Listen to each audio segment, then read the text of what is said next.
ભાવનગર જિલ્લાના પાલીતાણાનો Shetrunji dam overflow થયો। ઉપરવાસમાં પડેલા વરસાદના કારણે શેત્રુંજી ડેમમાં નવા નીરની આવક થઈ। ડેમ 100% ભરાતા 20 ગેટ ખોલાયા।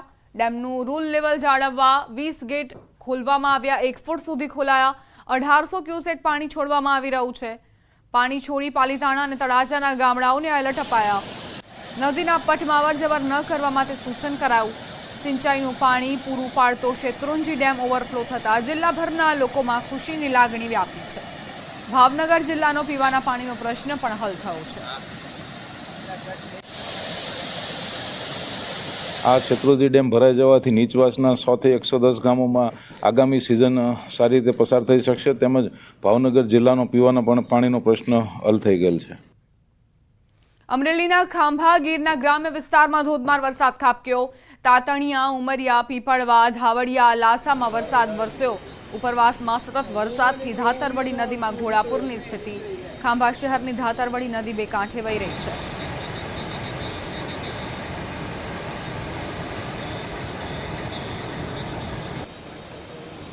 વરસાદી માહોલમાં શહેરોમાં ખાડા માથાનો દુખાવો બન્યા જ છે, પરંતુ નેશનલ હાઈવે પરના ખાડા જીવલેણ બની શકે છે।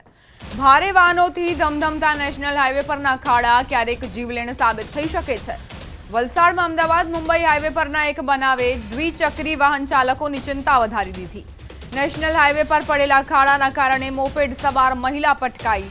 હાઈવે પર પૂરપાટ ઝડપે દોડતા ભારે વાહનો વચ્ચે જ પટકાઈ મહિલા। વલસાડના ઉમરગામના કરમબેલી ગામ નજીકનો બનાવ। મહિલાની પાછળ ચાલતી એક કારના ડેશબોર્ડ કેમેરામાં બનાવ કેદ થયો। જો કે આ બનાવમાં મહિલાનો આબાદ બચાવ થયો।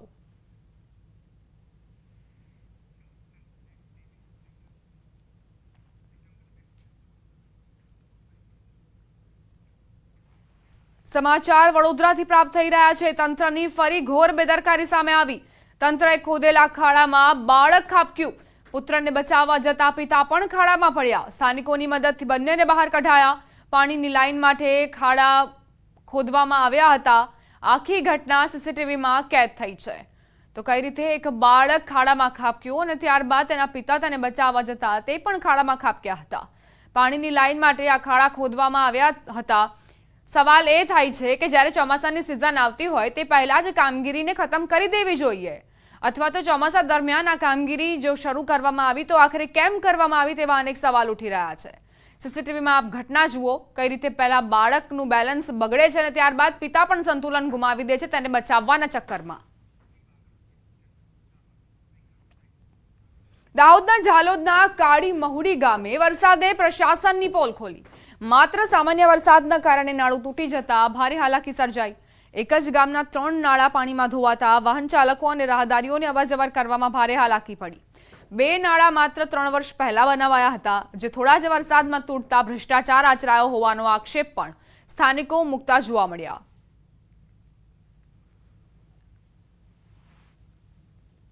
પુનિયા ફળિયાની અંદર એક કટારા ફળિયાની અંદર એક નાળું તૂટી ગયું છે। તો એ નાળાની અંદર માલ મટીરિયલ હલકી કક્ષાનું વાપરવાથી નાળું તૂટી ગયું છે અને આજુબાજુ રસ્તાની પણ વ્યવસ્થા નથી અને એકદમ પાતળી એકદમ 1 ઇંચ જેટલી આરસીસી કરવામાં આવી છે અને અંદર બી માટી નાખવામાં આવી છે। આ તમે જોઈ શકો છો કે આ એકદમ માટી નાખવામાં આવી છે અને આ એક નાળું નહીં 3 નાળા તૂટ્યા। કાળીમોડી પુનિયામાં શમશાન બાજુ જવા માટે, એક કાળીમોડી પુનિયામાં મુણિયાના ઘર બાજુ જવા માટે એ 35 લાખનું નાળું છે। એ નાળા બધા 3 ની હાલાકી ખરાબ, બિલકુલ ખરાબ થઈ ગયા। શું માંગ છે તમારી? અમારી માંગ છે કે જે આ નાળા કર્યા એ નાળા જે કામ કર્યું એ વ્યવસ્થિત કરો અને જે તેને કારણ કે આ જે પૈસા આયા એ સરકારના ગજે પૈસા કરતા, એટલે આ લોકો ભ્રષ્ટાચાર કરેલ છે। નાળો બનાવ્યું છે સરપંચની, તે ખાલી પૂપડી જ બનાવી છે। આજુબાજુ માટોડો ભરીને પૂપડી બનાવી છે। આજે જવા માટે લોકોને રસ્તો સરકારે આપ્યા તે આ નાણા બધા જે એ ખાઈ ગયા। હે વારા ઘડીએ થોડો નાળો થાવે નશે, તે જગા અમારી ખરાબ કરીને નાળા બાંધે તી બી કોણ રહ્યા, તે આજે લોકોને જવા આવવા ઘણી તકલીફ છે। ઝાલોદ તાલુકાના કાળીમોવડી ગામે પુનિયા ફળિયા ખાતે જે 3 નાળા તૂટવાની ઘટના સામે આવી હતી ત્યારે ન્યૂઝ 18 ગુજરાતી સ્થળ પર છે અને આપ જે દ્રશ્યોમાં જોઈ રહ્યા છો કે પુનિયા ફળિયાના 3 નાળા જે તૂટી પડવા પામ્યા હતા. પુનિયા ફળિયાનું જે પહેલું નાળું આ છે અને અન્ય એક જે કટારા પરિવાર તરફ જતું નાળું તેમજ એક જે છે મુનિયા પરિવાર તરફ જતા જે ઘર તરફ જતા નાળા છે. અત્યારે આપ જે દ્રશ્યોમાં જોઈ રહ્યા છો કે પૂરેપૂરો જે રોડ છે તે ધોવાઈ ગયો છે. માત્ર સામાન્ય વરસાદમાં જે આવો રોડ ધોવાઈ જતો હોય તો સાફ જે ભ્રષ્ટાચારની બૂમો પણ ઉઠવા પામી છે. હાલ જે આપ દ્રશ્યોમાં જોઈ રહ્યા છો કે જે નાળા છે તેને બરાબર જોઈન્ટ પણ નથી મારવામાં આવ્યા. જોઈન્ટ છે તે તમામ તૂટી ગયા છે અને અમુક જે નાળાઓ છે તે તો જોઈન્ટ પણ નથી કરવામાં આવ્યા. એટલી હદે ભ્રષ્ટાચાર કરવામાં આવ્યો છે. હાલ જે ગ્રામજનો દ્વારા જણાવ્યા અનુસાર આ જે નાળા છે વર્ષ 2022-23 અને 23-24 ની ગ્રાન્ટમાંથી બનાવવામાં આવ્યા છે. થોડો જ સમય થયો હતો અને થોડા સમયના માત્ર સામાન્ય વરસાદે જે તંત્રની પોલ ખોલી દીધી છે અને તમામ જે રોડ ઉપર ગાબડા પડી જવા પામ્યા હતા અને નાળા પણ તૂટી જવા પામ્યા હતા, જેને કારણે સ્થાનિકોને અને વાહન ચાલકોને અહીંથી પસાર થવામાં ભારે હાલાકી વેઠવી રહી છે. ત્યારે આની યોગ્ય તપાસ થાય અને જે તે જવાબદાર અધિકારી તેમજ કામદારો પર, કોન્ટ્રાક્ટર પર જરૂરી કાર્યવાહી થઈ તેવી ગ્રામજનોની માંગ ઉઠવા પામી છે. સૌરભ ગેહલોત, ન્યૂઝ 18 ગુજરાતી, દાહોદ. મહત્વપૂર્ણ સમાચાર વડોદરાથી પ્રાપ્ત થઈ રહ્યા છે. વડોદરાના માથે ફરી પૂરનો ખતરો મંડરાયો. વિશ્વામિત્રી નદી ભયજનક સપાટીથી 1 ફૂટ જ દૂર છે. વિશ્વામિત્રી નદીની સપાટી 25 ફૂટે પહોંચી. નદીની ભયજનક સપાટી 26 ફૂટ છે. મોડી રાત્રે નદીની સપાટી વધતા વડોદરાવાસીઓના જીવો ફરી તાળવે ચોંટ્યા.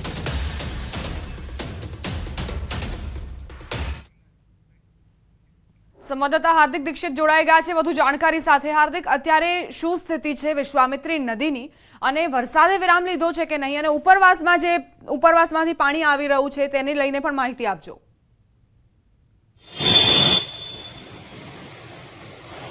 બિલકુલ દીપા, જો વડોદરા શહેરની અને વડોદરા વાસીઓની વાત કરીએ તો આજે વહેલી સવારથી ઉઘાડ નીકળ્યો છે, તડકો છે, એટલે વડોદરા વાસીઓને મહદ અંશે રાહત મળી છે. પરંતુ વડોદરા વાસીઓની નજર જે છે તે વિશ્વામિત્રીની જે જળ સપાટી હોય છે તેના પર સતત ટકેલી હોય છે, કારણ કે આ જે નદી છે તે વડોદરા શહેરની બિલકુલ મધ્યમાંથી પસાર થાય છે. અત્યારે વિશ્વામિત્રી નદી જે છે તે 25 ફૂટ ઉપર વહી રહી છે અને નદીનું જે રૌદ્ર સ્વરૂપ છે તમે જોઈ શકો છો. વિશ્વામિત્રી રૌદ્ર સ્વરૂપ ધારણ કરે એટલે જે નીચાણવાળા વિસ્તારમાં રહેતા લોકો છે તેમની મુશ્કેલીમાં ચોક્કસથી વધારો થાય. આ એ દ્રશ્યો છે કે અહીંયા મોડી રાત્રે જે વડોદરા વાસીઓ છે તે ઉમટી પડ્યા હતા કે વિશ્વામિત્રી નદીનું જળ સ્તર જે છે તે કેટલું છે, વિશ્વામિત્રીની સપાટી જે છે તે કેટલે પહોંચી છે. એટલે વડોદરા શહેરના નાગરિકોની વ્યથાની વાત કરીએ તો એવું પણ કહી શકાય કે વડોદરાના જે નીચાણવાળા વિસ્તારમાં રહેતા લોકો છે તેઓ આખી રાત ઊંઘ્યા નથી અને તમામ લોકોએ વિશ્વામિત્રીની જે સપાટી છે તેના પર નજર રાખી છે. આ દ્રશ્યો જે તમે જોઈ રહ્યા છો તે સયાજીગંજ વિસ્તારમાં જે કાલાઘોડા બ્રિજ આવેલો છે ત્યાંના દ્રશ્યો છે. અને અહીંયા આ જે બ્રિજ છે તેની જે જળ સપાટી છે તે વડોદરાવાસીઓ માટે ખૂબ જ મહત્વપૂર્ણ સાબિત થાય છે, કારણ કે અહીંયા જો સપાટી વધે તો પશ્ચિમ વિસ્તારના જે ખાસા એવા સોસાયટીઓ છે, રહેણાંક વિસ્તાર છે, તે પાણીમાં ગરકાવ થઈ જાય. બીજી વાત કરીએ તો વડસર, તળસર સહિતના જે ગામોમાં મગરો નીકળવાની શરૂઆત થાય છે તે આ જ જગ્યાના જે મગરો છે ત્યાં સુધી પહોંચી જતા હોય છે. અત્યારે આપણે જે સ્થળ પર ઊભા છે એ મગરોનું આશ્રય સ્થાન છે, એટલે કે અહીંયા મોટી સંખ્યામાં મગરો જે છે તે પોતાના પરિવારો સાથે આશ્રય લેતા હોય છે. પરંતુ આજે તમે વિશ્વામિત્રી નદીમાં પાણીનું વહેણ જોઈ રહ્યા છો, એ પાણીના વહેણમાં જ મગરો તણાઈને વડસર ગામ તરફ આગળ જતા હોય છે, પાદરા તરફ આગળ જતા હોય છે. એટલે મગરો જે છે અત્યારે પોતાનું અસ્તિત્વ ગુમાવી ચૂક્યા છે. મગરો પોતાના રહેણાંક વિસ્તારમાંથી દૂર થઈ ગયા છે. મગરો પકડવાની શરૂઆત પણ થઈ ગઈ છે, કારણ કે રહેણાંક વિસ્તારમાં મગરો પહોંચી પણ રહ્યા છે. બીજી વાત કરીએ તો અત્યારે 25 ફૂટ જ્યારે વિશ્વામિત્રી નદી જે છે તે વહી રહી છે ત્યારે જે નીચાણવાળા વિસ્તારો છે એટલે કે કારેલીબાગ છે, વુડા છે, છાની છે, વારસિયા છે, સમા છે, વડસર છે, તલસટ છે, જે બીજા અલગ અલગ ગામો છે, વિસ્તારો છે, ત્યાં વરસાદી પાણી અને વિશ્વામિત્રી નદીના પાણી જે છે તે ભરાવાની શરૂઆત થઈ ગઈ છે. અત્યારે બ્રિજની નીચે તમે જે ધસમસતો પ્રવાહ જે છે પાણીનો જોઈ રહ્યા છો તે જે આજવા સરોવર કે પ્રતાપપુરા સરોવરનું પાણી નથી, પરંતુ ઉપરવાસમાં જે વરસાદ પડ્યો છે તેનું પાણી જે છે તે વડોદરા શહેર તરફ ધસી આવતું હોય તેવા પ્રકારના આ દ્રશ્યો છે. કારણ કે વડોદરા મહાનગરપાલિકાના સત્તાધીશોએ સ્પષ્ટતા ગઈકાલે કરી છે કે હજી સુધી પ્રતાપપુરા સરોવર કે પછી આજવા સરોવરના ડેમના જે દરવાજા છે તે ખોલવામાં નથી આવ્યા. અત્યારે જે પાણી વડોદરા શહેરમાં આવી રહ્યું છે તે ઉપરવાસના વરસાદનું પાણી જે છે તે આવી રહ્યું છે. વડોદરા શહેરમાં વરસાદે વિરામ લીધો છે, પરંતુ ઉપરવાસમાં વરસાદ ચાલુ હોવાના કારણે આ પાણીનો પ્રવાહ અવિરત ચાલુ છે. એના કારણે જ આ વિશ્વામિત્રી નદી જે છે તેની જળ સપાટીમાં સતત વધારો થઈ રહ્યો છે. અત્યારે 25 ફૂટે વિશ્વામિત્રી નદી જે છે તે વહી રહી છે. 26 ફૂટ જે છે તે ભયજનક સપાટી કહેવામાં. આભાર હાર્દિક, જાણકારી આપવા માટે. આગળ પણ તમારી પાસેથી અપડેટ્સ લેતા રહીશું.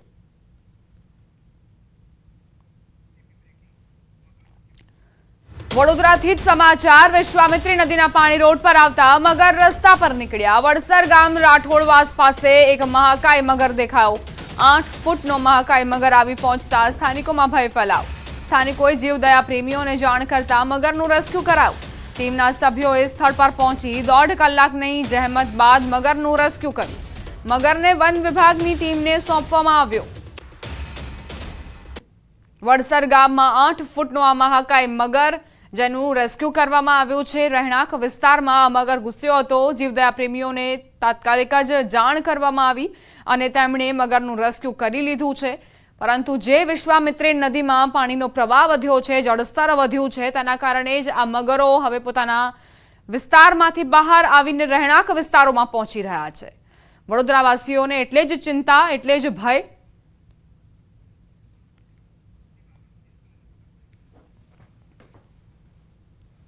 જમીનમાં દાટી દેવાયેલી જીવતી બાળકી મળી.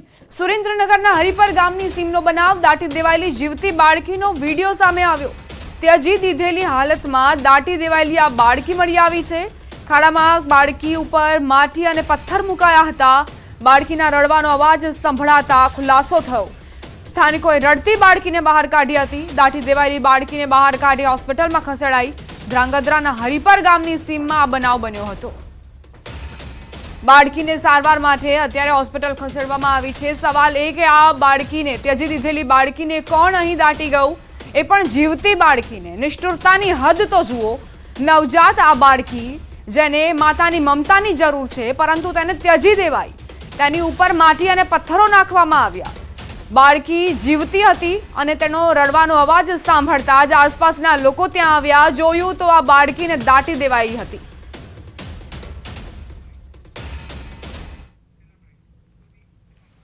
ફોન કર્યો માલધારીએ કે આવું કંઈક બાળક જેવું રોવે છે જંગલની અંદર, તમે ફટાફટ આવો. હું અને મિતુલ પટેલ અને બીજા 2-3 જણ ફટાફટ અહીંયા ગયા. તરત જ અમે પોલીસને જાણ કરી. તો બાળકીને માટીમાં દાટેલી હતી અને માથા પથ્થર મૂકેલા હતા. તો એ પછી અમે બધું હટાવી અને 108 અને પોલીસ તરત આવી અને તરત જ અહીંયાથી લઈ અને અમે સરકારી દવાખાને આવ્યા.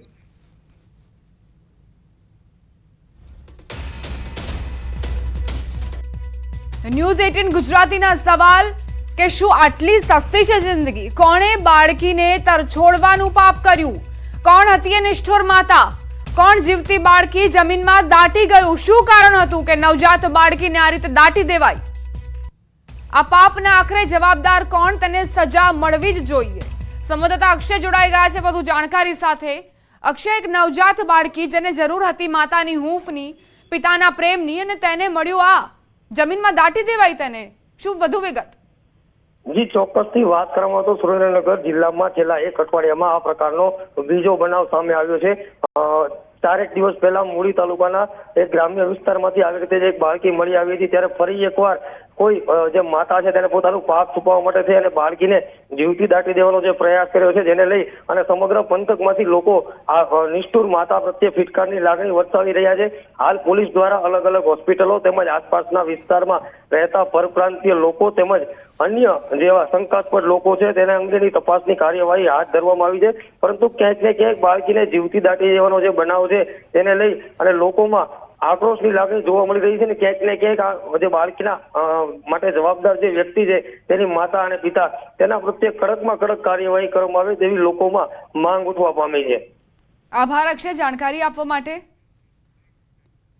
બુલેટિનમાં રોકાઈશું એક નાનકડા વિરામ માટે. આપ જોતા રહો ન્યૂઝ 18 ગુજરાતી.